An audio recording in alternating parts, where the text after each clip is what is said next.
pride of lions, Africa's most fearsome hunters. Their territory, a small patch of land in Zambia's wild Luangwa Valley.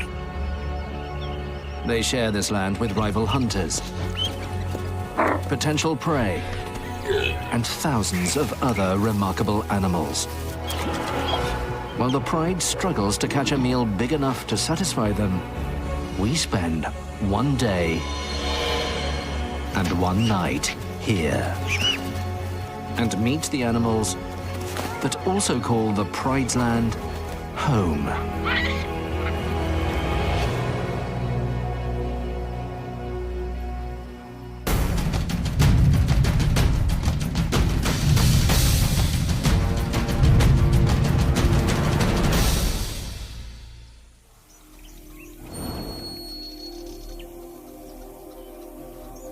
It's early afternoon,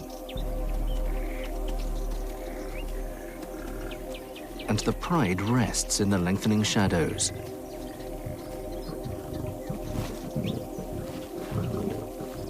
Nine strong and led by 3 adult lionesses.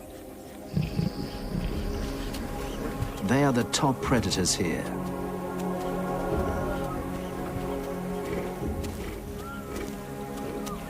And the valley provides them with plenty of prey.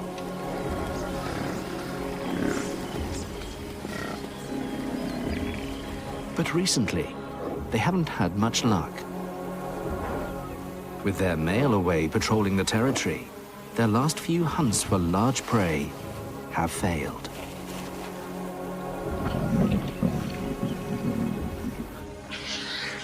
They're hungry.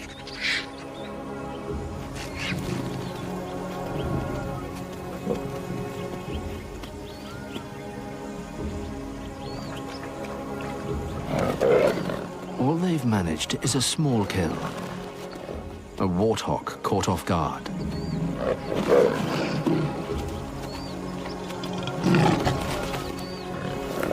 But when you have so many mouths to feed, it's barely even an appetizer. Warthogs have savage tusks that can reach over 50 centimeters long. This time, the risk has been greater than the reward. Battered and hungry, there's too little left to go around. The lionesses leave the scraps to the rest of the family. A young male will need around 5 kilograms of food a day to survive. There isn't even enough left for the vultures to pick at.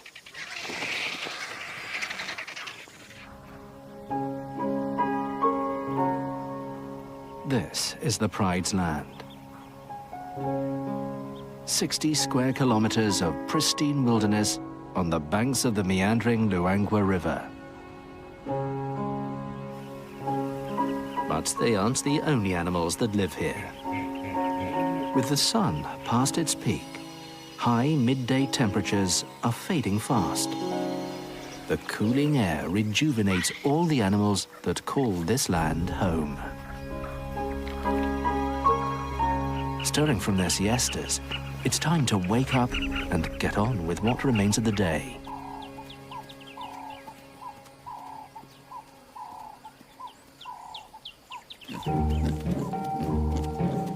Warthogs emerge after hiding from the midday heat in their burrow and head to what remains of a lagoon.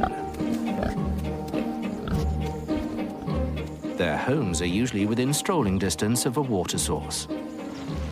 And the muddy edges of the lagoon provide the perfect place for an afternoon dip. Warthogs are part of the pig family and are also in the same order of mammals as the hippo. Like all pigs, they don't have functioning sweat glands. So, to regulate their temperature, there's only one option: to wallow.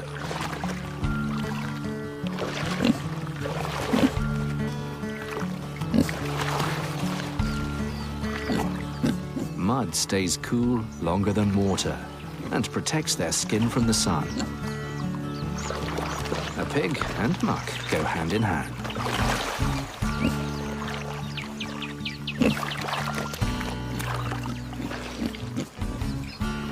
It's such an essential part of a pig's lifestyle that some scientists believe spending so much time in the mud is what stopped them from evolving the ability to sweat in the first place.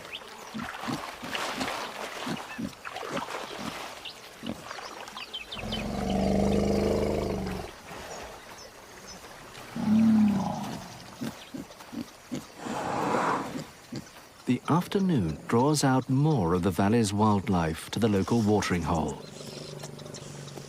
under the watchful eyes of the Pride. Above, a squadron of great white pelicans ride the rising thermals, fueled by the afternoon heat. They're attracted by the narrow crescent of water below, one of the few water sources left within the Pride's territory. Sweeping low over the water in formation, they work together to channel air under them and generate lift.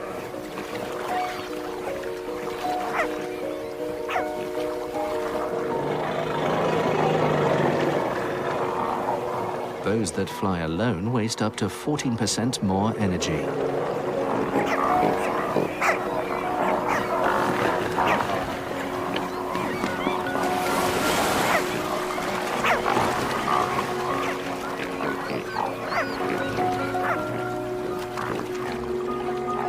Preening is top priority, keeping their feathers aerodynamic as well as waterproof.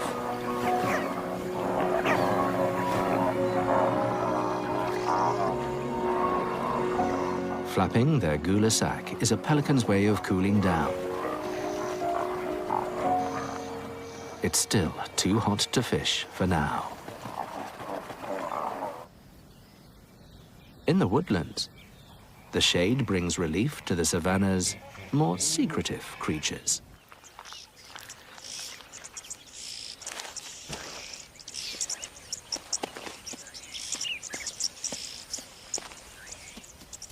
The late afternoon's cooler temperatures draw a herd of greater kudu tentatively out of the shadows.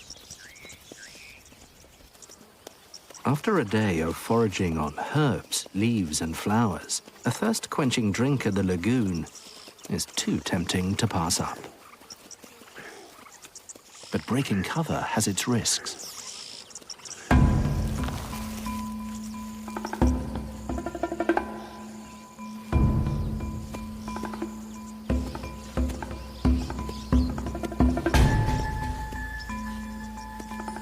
A kudu would be the ideal meal for the unsatisfied pride, and certainly worth investigating.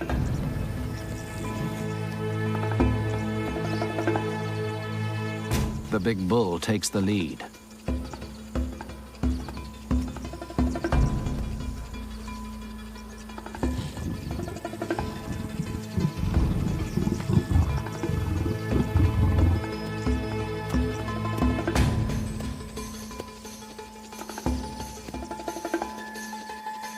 The females know something's not right. Smelling, they search for any signs of a threat.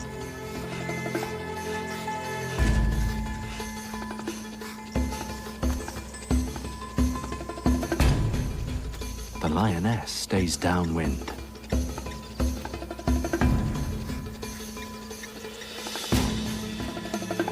Giant ears swivel to locate the sounds of any predators. Their acute senses make them tough to sneak up on.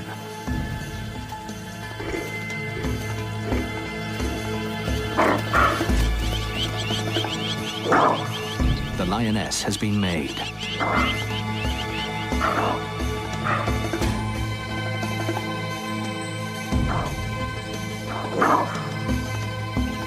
With all their attention on her, the lioness has little chance of a successful hunt. It's over before it even began.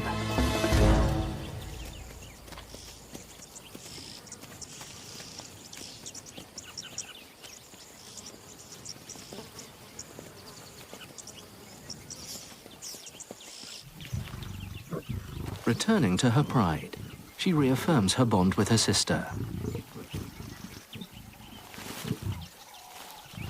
She may not have succeeded in providing for the pride this time, but fewer than 1 in 5 daytime hunts are successful. The fast approaching night may provide more opportunities.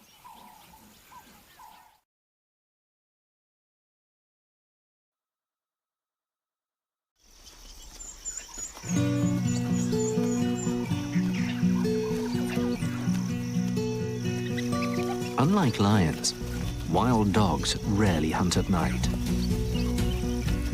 They prefer dusk and dawn. The pack is getting ready to head out, and the pups are excited.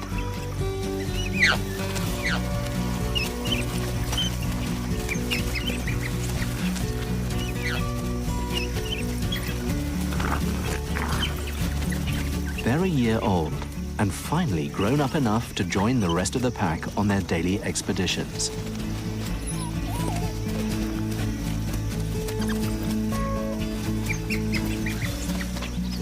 Maybe tonight will bring their first hunt.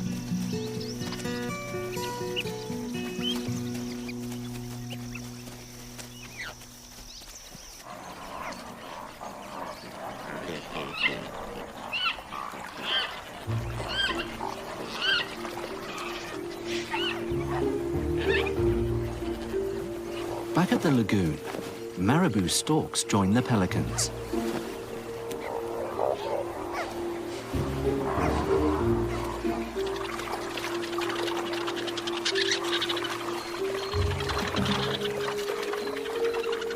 These big birds are talented scavengers, feeding on any remains they come across.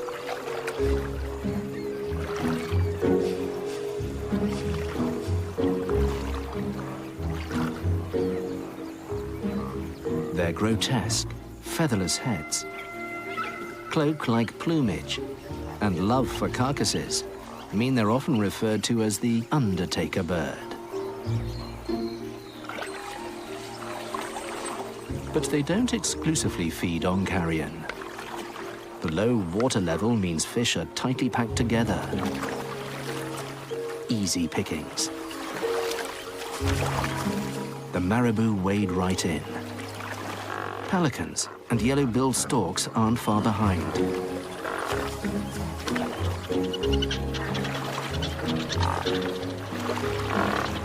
Dredging the lagoon, marabou lead the procession. Closely followed by the yellow-billed storks. Probing the water and mud with their gaping bills, the storks feel for their food.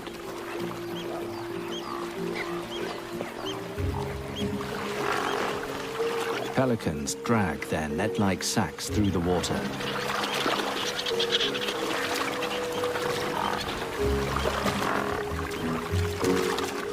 And spoonbills sweep side to side.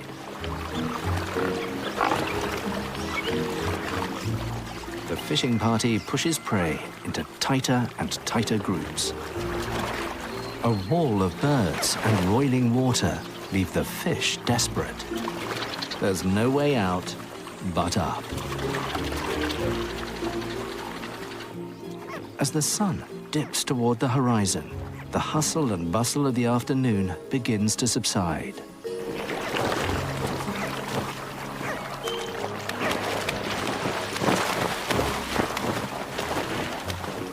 With the party winding down, it's time to find a roost for the night. They're not the only ones calling it a day.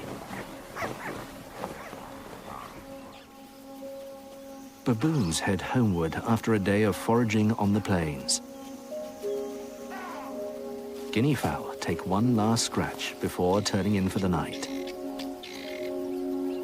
The lions watch and wait while all around them settles down.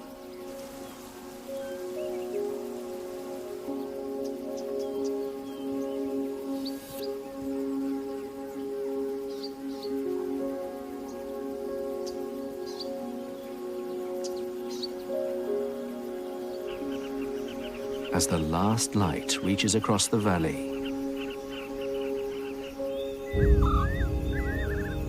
The day shift hands over to the creatures of the night.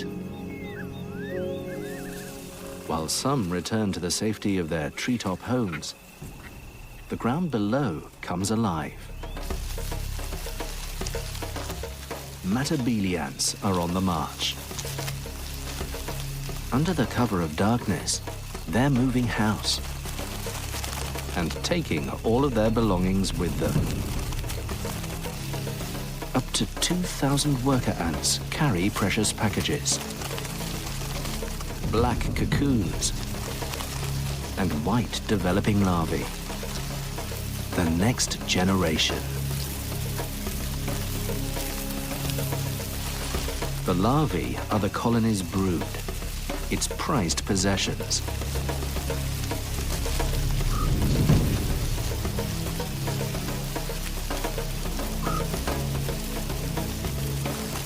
The adults will defend them without mercy from anything that comes too close.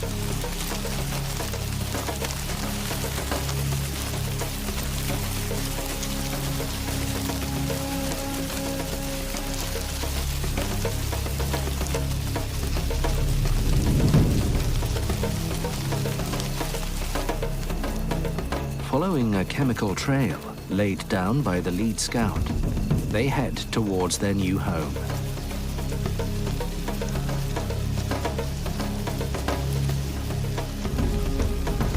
Matabele ants are semi-nomadic. Once they find a home, they will only be there for a month before moving on again to fresh hunting grounds.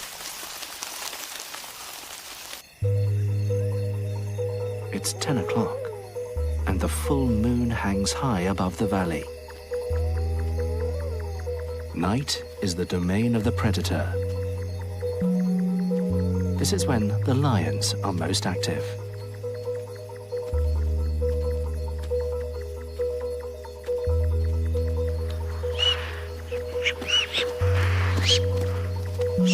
But the full moon's bright light is ruining their element of surprise.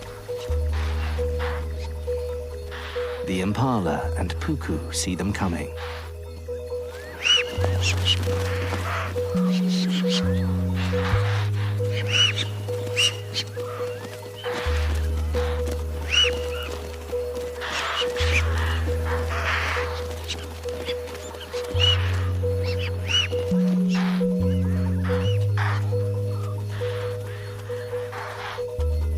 While the pride struggles to catch its next meal, the lagoon appears empty.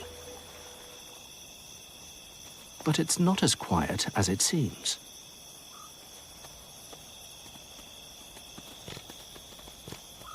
Honey badgers have emerged from their burrows. They are nocturnal and will spend most of the night foraging in the dried lagoon beds. Honey badgers are opportunistic feeders, and these lagoons hide a buffet just below the surface. Frogs and insects have buried themselves to escape the dry season, making them hard to find. But an incredible sense of smell helps the badgers pinpoint food easily. They have to eat around 1 kilogram a night to survive, and this means they're always on the move.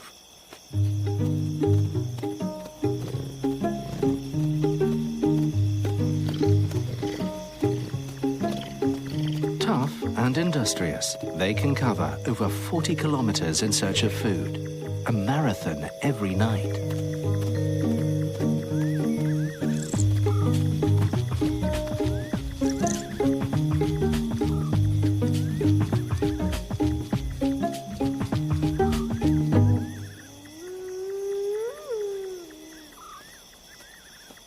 All this activity stirs up insects for another nocturnal animal.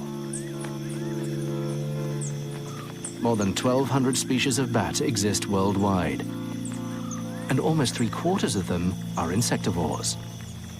Each must eat 1/3 of its body weight a night, hundreds of insects every hour. Like honey badgers, they cover great distances.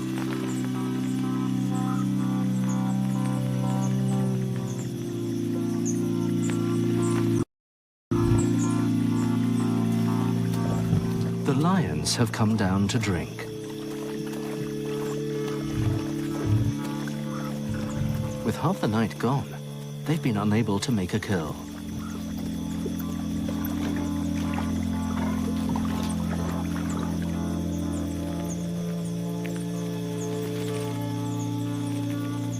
Under the canopy of a nearby ebony grove, a sausage tree is in bloom.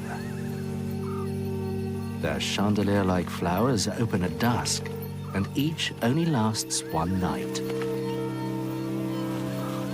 Brimming with nectar and pollen, they attract a host of insects. And the bats home in for a feast.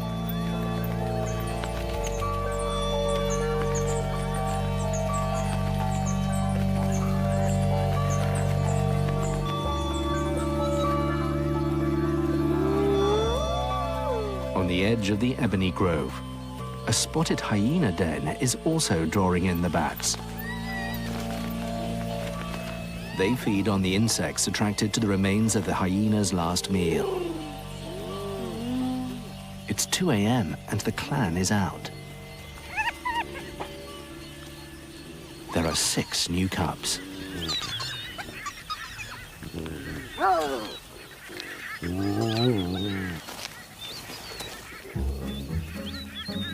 Stuck underground for most of the day, they have plenty of energy to expend.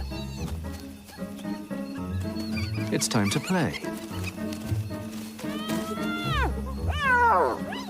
They're neighbors from hell for a sleeping baboon.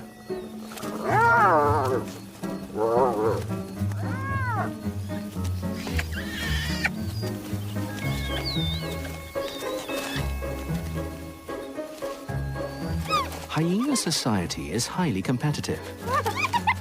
Cubs are born with their eyes open and teeth bared. From birth, they fight savagely with their siblings.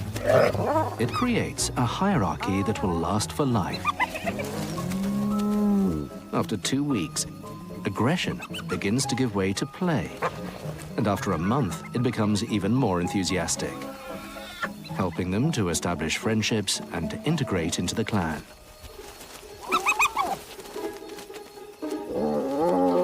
But they can get a bit carried away.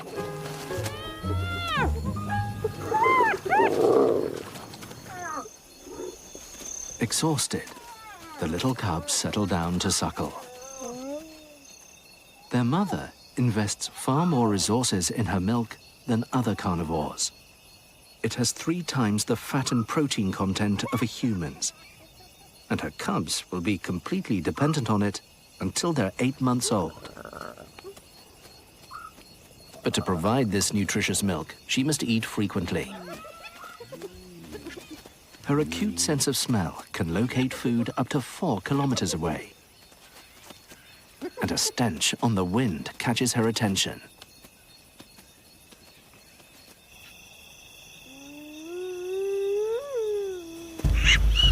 It's 2 hours before dawn. Hunt after hunt. Failure after failure. The pride has no luck.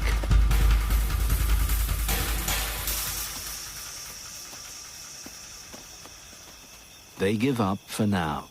The full moon has spoiled their chances. Stomachs rumbling, their attention turns from prey to one another. Lions are the only truly social cat. Grooming helps them maintain the close bonds needed to hunt cooperatively, even when it doesn't go to plan.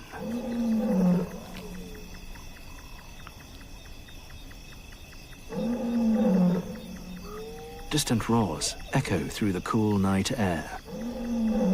Their male is calling, the sound carrying up to 8 kilometers across the valley, proclaiming this land is ours.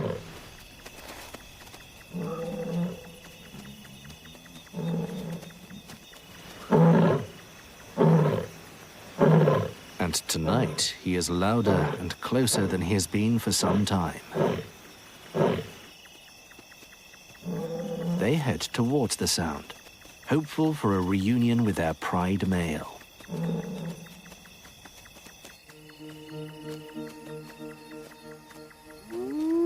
The hyena mother's incredible sense of smell has led her to a buffalo carcass. It's rancid, but her strong stomach acid will kill any bacteria on the decomposing meat. It has more than enough nutrients for her to produce the rich milk her cubs need to survive. Access to the food depends on her ability to dominate others in the clan.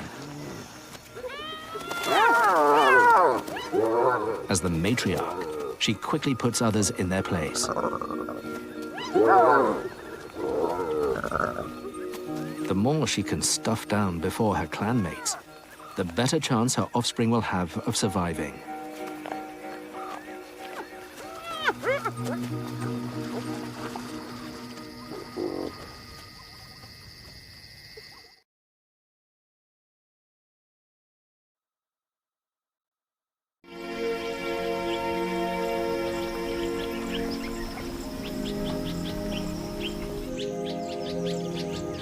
Dawn breaks in the ebony grove.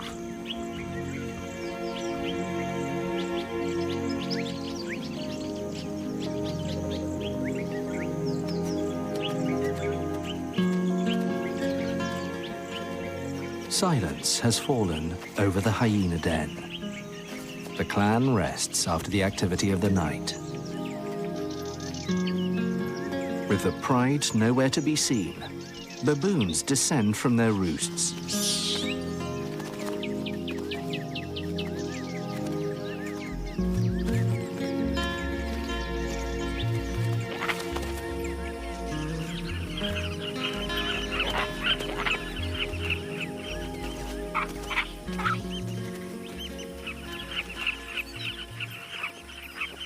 Like beacons in the morning light, the sausage flowers are attracting even more admirers.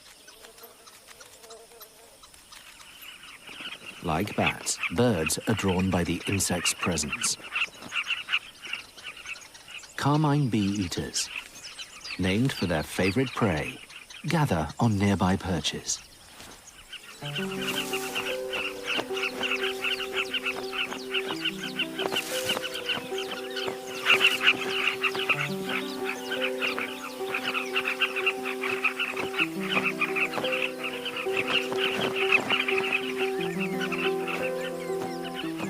Unlike bats, they don't use sound.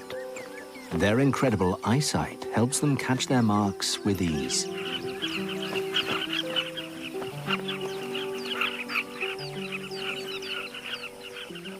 In the cool morning air, the animals are full of energy.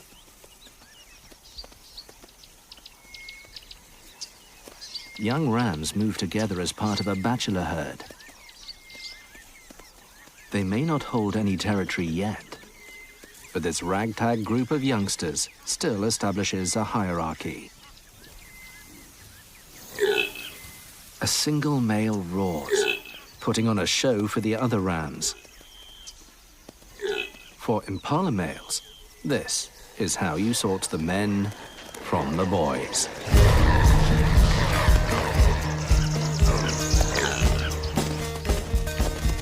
And it's contagious.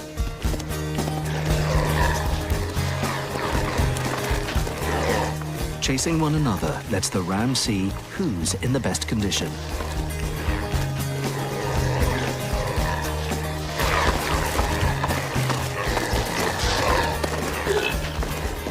The boys' unruly behavior is largely ignored by the females.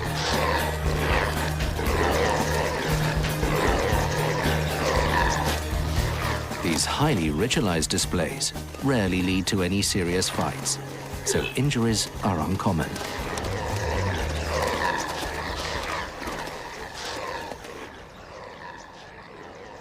Their excited roars carry up to 2 kilometers along the river. The impala bachelors aren't the only boisterous animals this morning.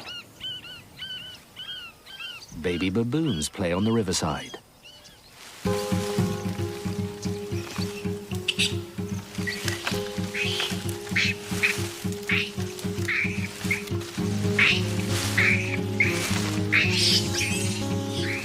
big brains need training to develop. Climbing, jumping, and chasing are the perfect ways to learn to be a baboon.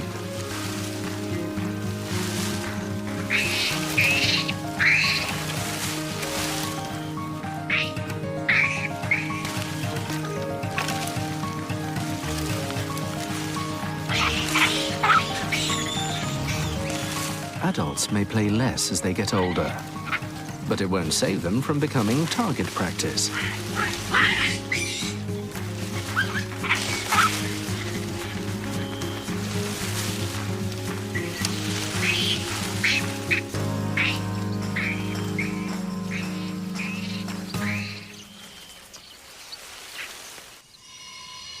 The mid-morning sun steadily marches on.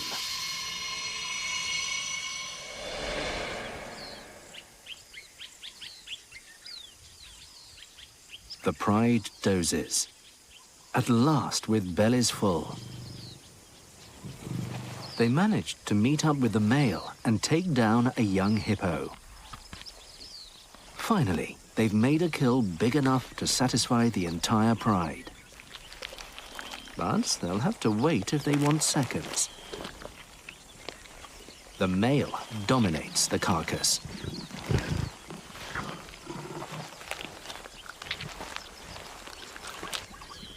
Younger cubs have joined to wait for their share. For one hungry juvenile, it's too much to just sit and watch.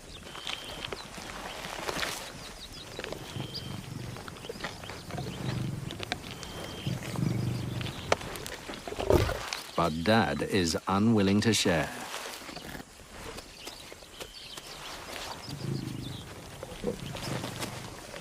When it comes to feeding, cubs are lowest on the ladder. Persistence eventually wins out.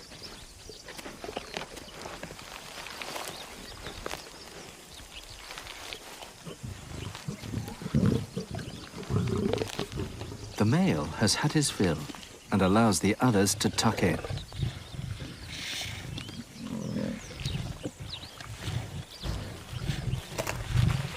An adult can easily eat almost 30 kilograms in one sitting. This carcass won't last long, and they all know it. The valley is hotting up, and as the sun rises further into the cloudless sky, shadows begin to retreat. With the lions otherwise occupied, the kudu venture out into the open to quench their thirst. But they won't drop their guard. Lions aren't the only predators around. Perimeter checked, they head down to a pool to drink before temperatures become too unbearable. In this climate, they need to drink at least 7 liters a day to survive. They head back to the woodland, where they'll be able to feed, protected by the shade of the canopy.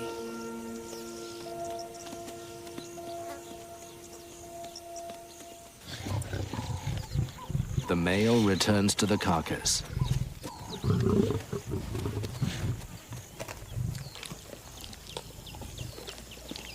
It's time for thirds.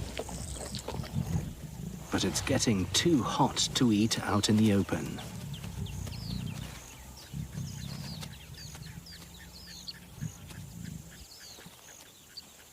If the male is going to be this greedy, a drink at the river might be a better option.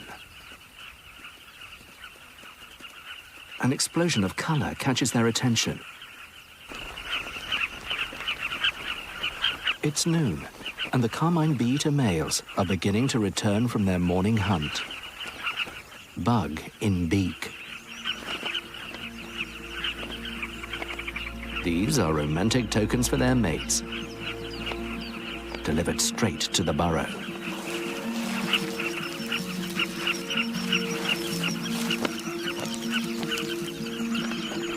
But a carmine colony can be a rough neighborhood. Hard-earned gifts are eyed up before they even reach their rightful recipients.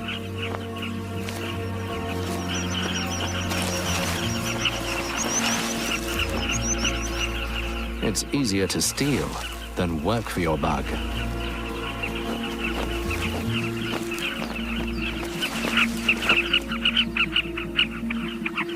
This one's made it past the thieves. His mate quickly comes to collect. Better to be safe than sorry.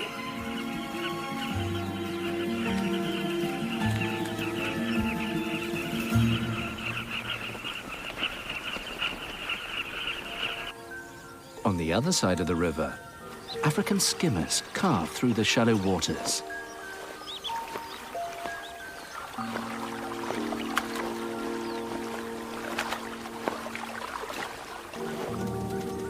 Like the carmines, they nest in areas exposed by the low water levels. But instead of digging a burrow in the bank, they make a scrape in the damp sand. The moist sand keeps their eggs cool when the sun hangs high in the sky. But it leaves the clutch vulnerable to wandering predators. A ground hornbill is named for its habit of stalking over land in search of prey. There's little he won't eat. Frogs, insects, even tortoises can fall prey to his powerful bill. A couple of skimmer eggs could make a delightful snack. This should be an easy meal for the largest species of hornbill.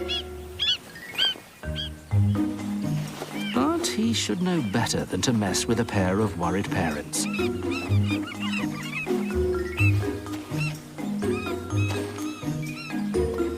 The skimmers are dwarfed by the hornbill, but the safety of their clutch comes first.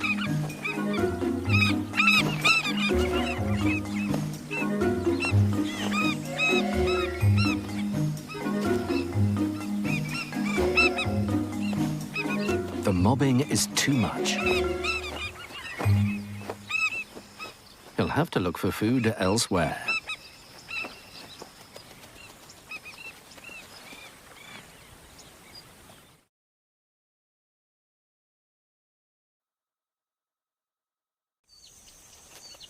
At 2 in the afternoon, the searing sun bears down on the valley's inhabitants.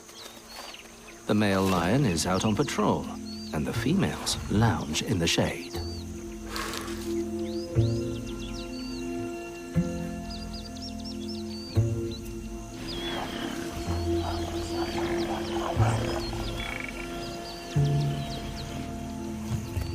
The heat of the day and that full feeling has them at its mercy.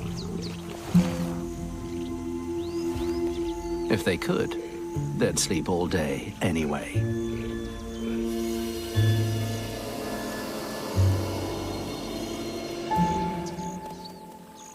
Under a sausage tree, the kudus are keeping to the shadows.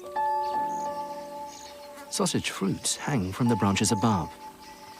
They can grow over ½ a meter long and weigh almost 10 kilograms.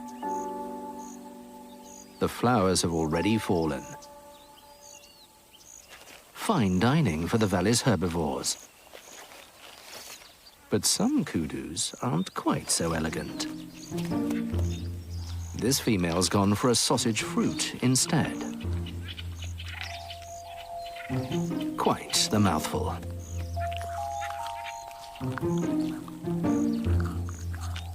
Rock hard.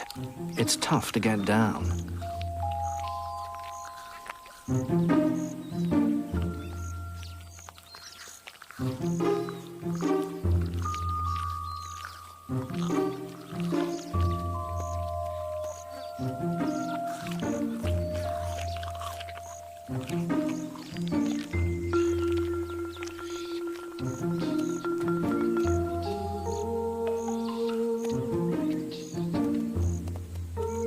Maybe another. Maybe not.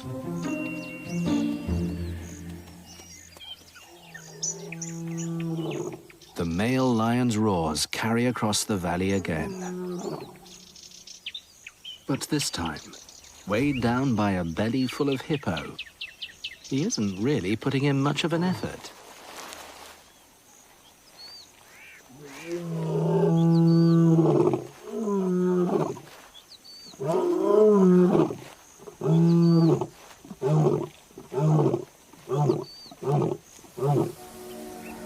The blazing sun slowly begins its journey back towards the horizon. From dusty lagoons to leaf-littered woodland, shadows begin to lengthen and rake across the ground once more. The wild dog shouldn't have to get up for an hour or so yet. Like the lions, they're taking the afternoon off. But in the bush, you've got to be careful where you lay your head. African honeybees have built a hive inside a nearby tree. Legendary for their aggressive nature, they will defend their nest by attacking anything that moves. Bee guards patrol the area, investigating any potential threats.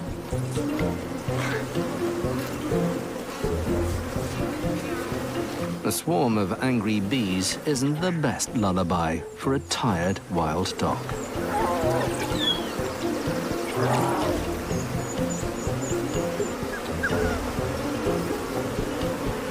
African honeybees sting 10 times more frequently than their European cousins.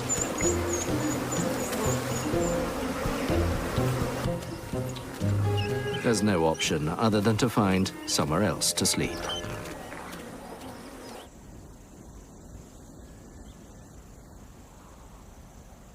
An hour before sunset, vultures circle in the soft light of the evening.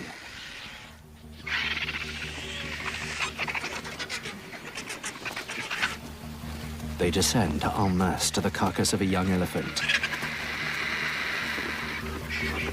The male lion is here too. But with the table crowded and his belly still working on this morning's meal, he's content to just watch and wait. 50 ravenous birds jostle for a position where they've ripped the carcass open. The boldest birds get first feed. The lappet-faced vulture is the largest vulture in Africa. Its strong hooked beak easily tears through tough hide, tendons, and cartilage.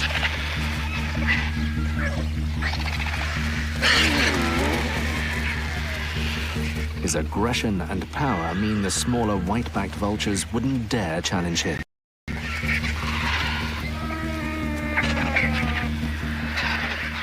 But other lappets will.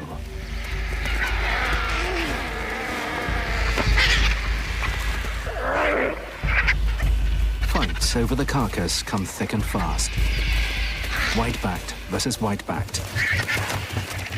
Lappet against lappet.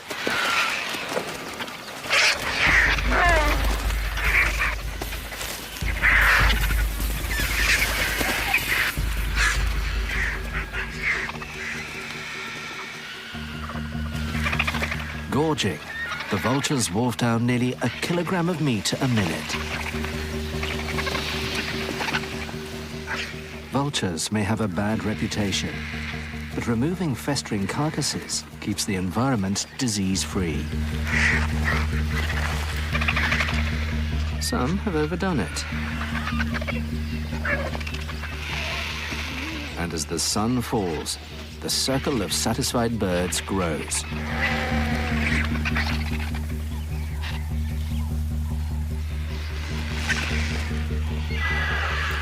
The scent brings in a hyena, a sure sign of the fast-approaching night.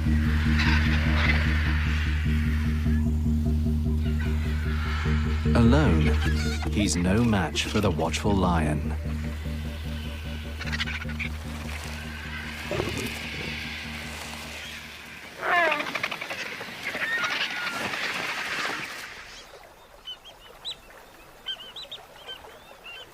The day is coming to an end.